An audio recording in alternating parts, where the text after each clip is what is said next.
राम राम जी, जय श्री राम, हर हर महादेव। मैं बाबा रामदास और आप देख रहे हैं खरी खोटी। पिछले दिनों दो घटनाएं हुई जिसको लेके बहुत जबरदस्त पब्लिक आउटरीच हुआ और बड़ी गंभीर टिप्पणियां की गई। लोगों में बहुत भीषण गुस्सा था। मैं भी, जब मुझे भी पहली बार उन दोनों में से पहली घटना का जब मुझे पता लगा तो मैं भी बहुत नाराज हुआ। रिपोर्ट किया गया कि एक 3 साल की बच्ची का एलिजेड जो है उसके साथ यौन हिंसा हुई थी जनकपुरी, दिल्ली के एक प्राइवेट स्कूल के बेसमेंट में। 3 साल की बच्ची, और उसके आरोपी को जज साहब ने हफ्ते 10 दिन बाद जमानत दी थी। अब 3 साल की बच्ची के साथ कोई घटना हो रही है और एक जज अगर जमानत दे दे रहा है तो ये निश्चित रूप से कोई भी सभ्य नागरिक उसको गुस्सा आएगा कि जुडिशरी कर क्या रही है। कहता एक दो दिन बाद उस केस के फैक्ट्स आने लग गए और इस दिशा में बहुत अच्छा, बहुत ही शानदार काम करती हैं एक एक्टिविस्ट हैं दिल्ली की, गुड़गांव की, दीपिका नारायण भारद्वाज जी। उनके साथ मैंने इंटरव्यू भी किया है, उनको अपने चैनल पर भी बुलाया था जब कुलदीप सेंगर जी का केस हुआ। उसमें उन्होंने उसका फिर इन्वेस्टिगेशन किया और अभी उन्होंने अपने एक्स अकाउंट पे जो है पोस्ट लिखी है ट्विटर पे कि मैंने पूरा बेल ऑर्डर पढ़ा है और बेल एकदम जस्टिफाइड। क्यों? क्योंकि प्रथम दृष्टया पूरा केस फर्जी है। जी हाँ। और यहां पब्लिक जो है आउटरेज, ओहो इतना नाराज पब्लिक, जज साहब को गरिया रही, जुडिशरी को, मेरे जैसे लोग गरिया रहे। केस क्या है ये सुन लीजिए। 3 साल की बच्ची, उसके साथ सो कॉल्ड एक 56 साल के व्यक्ति ने, जो कि विद्यालय का केयर टेकर है, उसने मेरे साथ जो है यौन हिंसा की। पेरेंट्स ने आके बवाल मचाया स्कूल में, घर जाके बच्ची ने बताया, पेरेंट्स ने उसी दिन, जिस दिन घटना हुई उसी दिन बवाल मचाया। पुलिस आई, केस दर्ज हुआ, पुलिस ने इन्वेस्टिगेट किया, बच्ची का तुरंत मेडिकल कराया गया। तो सबसे पहली बात, बच्ची के शरीर पर किसी भी प्रकार की कोई भी जोर जबरदस्ती, और जो जबरदस्ती के जो चिन्ह होने चाहिए शरीर पर, किसी किस्म की रेडनेस, सोरनेस, कोई घाव, कोई खरोंच, कोई दबाव, कुछ नहीं पाया गया। 3 साल की बच्ची। जिस व्यक्ति पर आरोप था उसकी ड्यूटी गेट पे, स्कूल ने बताया जी कि इस व्यक्ति की ड्यूटी गेट पे है, ये स्कूल के अंदर प्रवेश ही नहीं करता।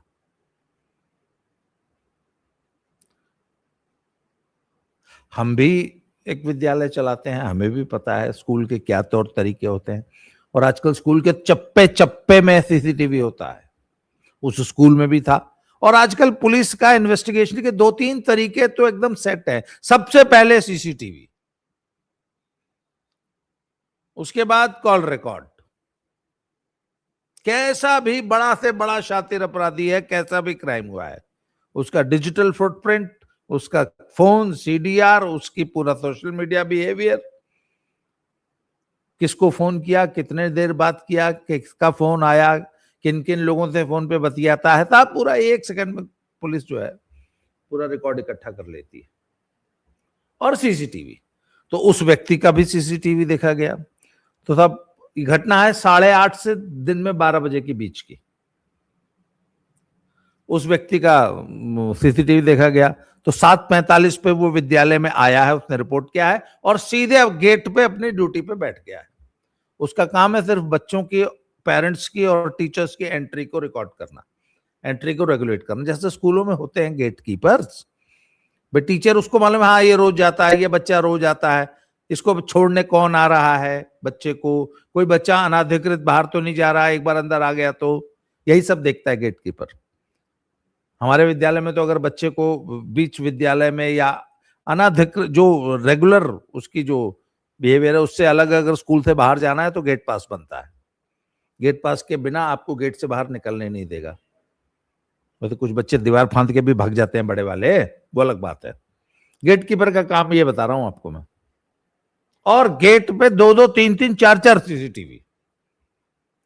तो सब 7:45 पे उसने रिपोर्ट किया है और 8:35 तक या 8:40 तक वो गेट पे मौजूद है। ये जूनियर विंग था स्कूल का। 8:40 पे वह व्यक्ति वहां से उठता है और सीनियर विंग में जाके गेट पे ड्यूटी देने लगता है और 12:30 बजे तक लगातार गेट पर मौजूद है। दोनों सीसीटीवी में उसकी मौजूदगी है। इसका मतलब वो घटना स्थल पे गया ही नहीं। तो जब पुलिस ने इन्वेस्टिगेट किया तो अब पेरेंट्स ने अपना बयान बदल दिया कि जी एक लेडी टीचर और भी थी जब ये असॉल्ट हुआ, लेडी टीचर ने खड़ा होकर करवाया है। अब जब लेडी टीचर का कंप्लेंट में, रिटर्न कंप्लेंट में पेरेंट कंप्लेंट कर रहा है तो पुलिस की मजबूरियां होती हैं। एक आम आदमी पार्टी के एक नेताजी वहां पूरी फुल नेतागिरी कर रहे हैं, बुलडोजर चलाओ, स्कूल को ढा दो, बच्चे के साथ यह हो गया, टीचर भी इन्वॉल्व है, वो गेट कीपर भी इन्वॉल्व है, फांसी। और आजकल तो जैसे ही ये काम होता है तुरंत फांसी, फांसी से नीचे तो बात ही नहीं होती। और फांसी नहीं, जुडिशरी की नहीं, तुरंत एनकाउंटर। पब्लिक डिमांड तो यही है भाई। तो वो बेचारी एक स्कूल टीचर भी जो है वो भी अंदर है कल से, परसों से। पुलिस इन्वेस्टिगेशन में कह रही है जी वो जिस केयरटेकर पे आरोप लग रहा है वो तो गेट से हिला ही नहीं उसका। और उस जज साहब को उसने पूरा सीसीटीवी दिखा दिया पुलिस ने। मेडिकल उसमें कुछ नहीं है। पहले टीचर का नाम नहीं था, बाद की कंप्लेंट में टीचर का भी नाम आ गया। जिस व्यक्ति पे आरोप है वह व्यक्ति घटनास्थल तक पहुंचा ही नहीं है, गेट से बाहर गया ही नहीं है, स्कूल के अंदर गया ही नहीं है। घटना स्कूल के एक बेसमेंट में हुई बता रहे हैं। अच्छा, बड़े बच्चों का स्कूल नहीं है, छोटे छोटे बच्चे हैं, जितने बच्चे हैं सब उसी एज के हैं। भाई जहां बड़े बच्चे होते हैं वहां बड़े बच्चे छोटे बच्चों का अब्यूज कर सकते हैं, कोई नई बात नहीं, होता है, खूब होता है। पर जहां सारे ही नर्सरी विंग है, जहां सारे ही बच्चे 3 से 5 साल 6 साल के बीच के हैं, उसमें आप किस पे शक करेंगे? तो पुलिस ने बोला था ये कंप्लेंट ही झूठी है। तो ऐसे में जज क्या करे? मेडिकल एविडेंस में कुछ नहीं, सर्कमस्टेंशियल एविडेंस में कुछ नहीं, चश्मदीद गवाह कोई नहीं, डिजिटल एविडेंस एक्यूज्ड के पक्ष में जा रहा है। अच्छा, है कौन? पेरेंट का आरोप है बस स्कूल के ऊपर। दीपिका नारायण भारद्वाज की एक्स पे पोस्ट है, पढ़ लीजिए, उसके नीचे कुछ लोगों ने बड़े मजेदार कमेंट किए हैं। कहते हो सकता है किसी और ने किया हो, छोटा बच्चा झूठ तो नहीं बोलेगा। पेरेंट्स तो झूठ बोल सकते हैं। पेरेंट्स के बड़े वेस्टर्न इंटरेस्ट होते हैं स्कूलों से पैसा वसूलने के। और पेरेंट्स किस लिए आरोप लगा रहे हैं, क्यों आरोप लगा रहे हैं? पर जज ने बेल देकर एकदम सही काम किया है, न्याय किया है। एक और झूठे केस में एक निर्दोष निरीह को फंसाने की कोशिश हो रही थी और आम आदमी पार्टी का वो नेता, आम आदमी पार्टी जो इस विषय पे राजनीति कर रही है। आप एक बात बताएं, आपको नहीं लगता कि आप एक पूरी तरह से निर्दोष निरीह आदमी का जीवन बर्बाद करने की अपनी राजनीति के लिए कोशिश कर रहे हैं? अरे यार, पहले फैक्ट्स तो देख लीजिए केस के, उसके बाद राजनीति कीजिएगा ना। दिल्ली में लॉ एंड ऑर्डर की स्थिति बहुत खराब है, आपको राजनीति करनी है। एक निरीह निर्दोष आदमी का जीवन बर्बाद हो जाएगा आपके एक्टिविज्म की वजह से, आपके इन झूठे आरोपों की वजह से। इस बात का आपको बिल्कुल ख्याल नहीं है। और ये तमाम लोग जो ऐसी, मैं खुद आउटरीच हुआ ना, और मेरी तरह के तमाम जो लोग आउटरीच हो जाते हैं लगातार, एकदम एकदम फ्रंट हो जाते हैं, कपड़े फाड़ के नाचने लगते हैं। अरे भैया, पहले फैक्ट्स तो देख लो केस के। आपको याद है एक बार रेयान स्कूल है, उसके एक बच्चे की शायद बाथरूम के अंदर हत्या हो गई थी। गुरुग्राम पुलिस पे बहुत ज्यादा प्रेशर था, बहुत राजनीति हो रही थी। तो गुरुग्राम पुलिस ने एक डीएसपी साहब थे, उन्होंने जो है स्कूल के एक बस के खलासी को उसमें इम्प्लीकेट कर दिया कि तब इसने मारा है। उसको पकड़ के जेल में बंद कर दिया गया, उस कंडक्टर को। कंडक्टर नहीं, खलासी था, कंडक्टर भी नहीं था, खलासी था। फिर पता नहीं क्या हुआ कि जो बच्ची के जो पेरेंट्स है उन्होंने बोला ना साहब, we are not satisfied with the investigation, और इसको जो है सीबीआई से जांच कराई जाए। जब सीबीआई जांच हुई तो पता लगा कि बेचारा वो कंडक्टर तो एकदम निर्दोष था, उसका कोई मतलब ही नहीं था उस केस से। स्कूल के ही एक 12वीं क्लास के स्टूडेंट ने सिर्फ इसलिए उस बच्चे को के साथ ऐसा किया था कि वो स्कूल में जो टेस्ट होने वाले थे वो कैंसिल हो जाएंगे, यूनिट टेस्ट थे स्कूल के, और वही was not prepared for the test, उसने एक बच्चे के साथ ऐसा कर दिया, 12वीं क्लास के स्टूडेंट, 11वीं या 12वीं ऐसा ही कुछ था। और गुड़गांव का बहुत नामी, बहुत बड़ा, पूरे इंडिया में चेन स्कूल है, 50 से ज्यादा ब्रांचेस होंगी पूरे इंडिया में। और पुलिस ने एक निर्दोष आदमी, गरीब आदमी को फंसा के जेल में ठूस दिया। और जब ये सारे फैक्ट्स हो गए, सीबीआई की जांच हो गई, सब कुछ हो गई, उसको क्लीन चिट जब दे दी गई, उसके बाद भी हमारी जुडिशरी ने उसको छोड़ने में 6 महीने लगाए थे। 6 महीने बाद जेल से छूटा था, जब ये सब कुछ होने के बाद, सीबीआई जांच की रिपोर्ट के बाद। खैर, तब शुक्र यह है कि इस बार जुडिशरी ने जल्दी एक्शन लिया और एक निर्दोष आदमी को जो है बेल ग्रांट हो गई। इसलिए दर्शकों से निवेदन है कि जब भी ऐसी कोई घटना आए, मतलब कुर्ता फाड़ के नाचने से पहले फैक्ट्स को स्टडी कर लीजिए। एक दूसरा केस हुआ है, उसको भी लोग बहुत कुर्ता फाड़ के नाच रहे थे।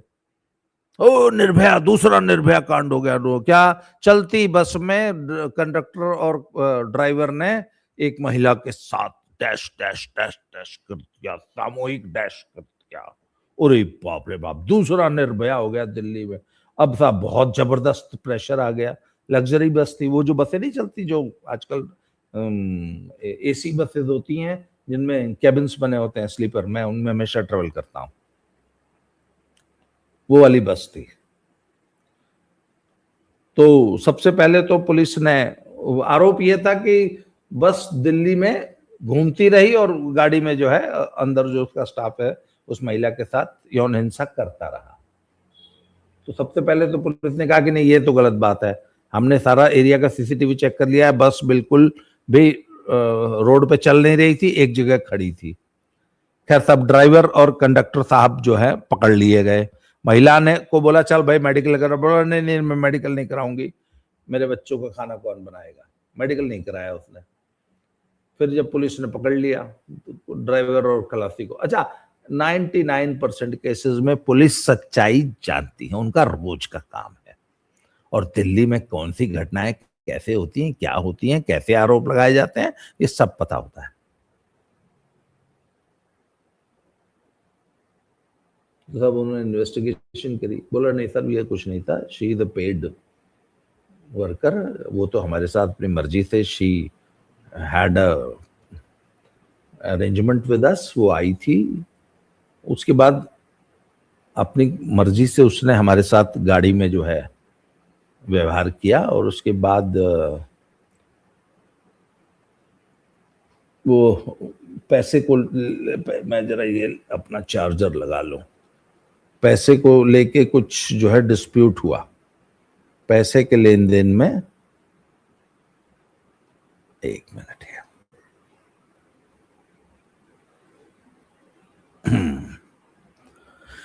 पैसे के लेन देन में डिस्प्यूट हुआ। तो इसने जो है मेरे ही फोन से, वो जो खलासी उसने बोला था ये जो कंप्लेंट की गई है मेरे फोन से की गई है, इसने मेरा फोन लेके मेरे ही फोन से जो है 112 को फोन कर दिया। हमने इसके साथ कोई जोर जबरदस्ती नहीं की, ये तो पैसे के लेन देन पे झगड़ा हुआ है। पर सर अब बात ये ना कि जब पब्लिक आउटरीच शुरू हो गया और मीडिया ट्रायल शुरू हो गया, तो अब पुलिस इतनी जल्दी, अब ऐसे में आप बताइए उन दोनों पुरुषों के साथ क्या होना चाहिए?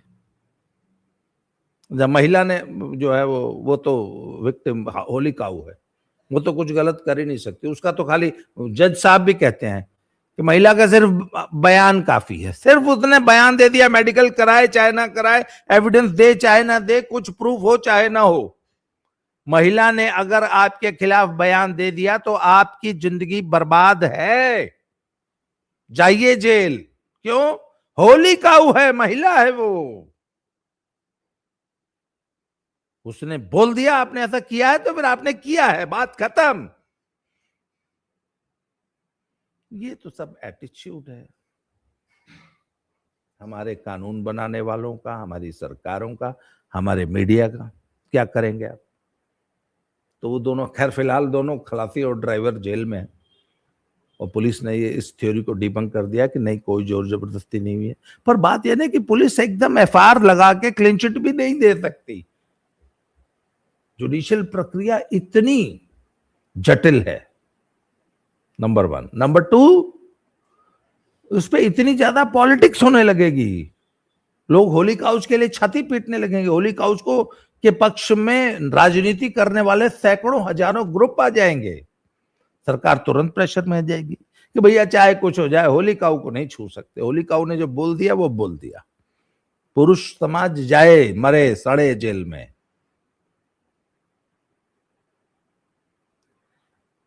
दर्शकों से एक ही, अपने विवेक का प्रयोग कीजिए, कोई भी राय बनाने से पहले तथ्यों की जांच कीजिए।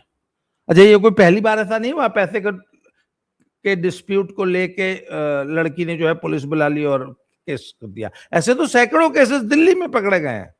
एक बार और हुआ था, वो वहां कहीं लाजपत नगर साइड कहीं था, वो 3-4 लड़के थे, वो ले आए थे किसी को, वो अगली बोलती है कि मैं तो 1 या 2 का बोल के आई थी, ये 3-4 मिल गए थे। जब मेरे को ये 2 का बोल के लेके आए थे, और ये जब इनके रूम पे मैं गई तो ये 4 थे, तो ये 4 का पैसा मांग रही थी, वो 2 का ही दे रहे थे। उन्होंने कहा चला भाग यहाँ से। उसने बोला अच्छा मैं बताती हूँ। उसने पुलिस बुला ली और होली काऊ है, होली काऊ के पास। अच्छा, एक चीज और बताऊं आपको, मैं और आप या कोई भी पुरुष भारत देश में बहुत सौभाग्यशाली है कि आपकी पत्नी, पार्टनर, गर्लफ्रेंड, आपकी स्पाउस ने अभी तक आपको जेल नहीं भिजवाया। आप रियली, आप भगवान का शुक्र रोज एक दिया इस बात का जलाइए कि हे भगवान, बड़ी कृपा है आपके ऊपर, हे प्रभु ऐसे ही ये कृपा बनाए रखना कि मेरी पत्नी ने या मेरी पार्टनर ने या मेरी लिव इन पार्टनर ने या मेरी गर्लफ्रेंड ने मुझे अब तक जेल नहीं भिजवाया है।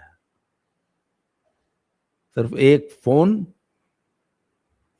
और आप अंदर, एक फोन बस, एक एप्लीकेशन, आप अंदर जाइए। अब रोते रहिए, चीखते रहिए, चिल्लाते रहिए, आपकी कोई सुनवाई नहीं। इसलिए ऐसा जब भी कोई, अच्छा मेरा तो जिंदगी का नियम है, जब भी यौन हिंसा, वो इंग्लिश वाला वर्ड में जानबूझ बोलता हूं, यूट्यूब को बुखार चढ़ जाता है, उससे पेट खराब हो जाता है इनका, यूट्यूब वालों का। यौन हिंसा, जब भी इंग्लिश वाला वो शब्द आता है, अपने तो अल्सेशियन कुत्ते की तरह कान खड़े हो जाते हैं, और मैं तो प्रथम दृष्टया उसको झूठ मान लेता हूं, ए साली झूठ बोल रही है। उसके बाद फैक्ट्स चेक करना शुरू करता हूं, और फैक्ट से पता लग जाता है आपको भी। पर अच्छा, वो राजनीति, media trial, another Nirbhaya case in Delhi, बाप रे बाप, पूरी बेचारी दिल्ली पुलिस के तो तोते उड़ गए हाथ से, हे भगवान ये क्या हो गया, इतना बड़ा लांछन, अनदर निर्भया। मैं ये नहीं कह रहा हूं कि निर्भया जैसे केसेस नहीं होते हैं, होते हैं, पर जिनके साथ सचमुच होता है ना, एक तो वो 99% वो तो वो सामने ही नहीं आते, वो तो लोक लाज के मारे घर में बैठी रह जाती हैं, और उसका फायदा ये उन लोग उठा रहे हैं। ये 498 आपका, ये SC/ST एक्ट, और ये निर्भया कानून, इस धरती के सबसे बड़े अत्याचारी, इनका सबसे ज्यादा दुरुपयोग होने वाला कानून है। जब भी इनका केस आए, बी केयरफुल, तथ्यों को जांच लीजिए, फिर कोई राय बनाइए। आज के लिए इस वीडियो में इतना ही, अगले वीडियो में फिर से मिलते हैं। Thank you very much. जय श्री राम, हर हर महादेव।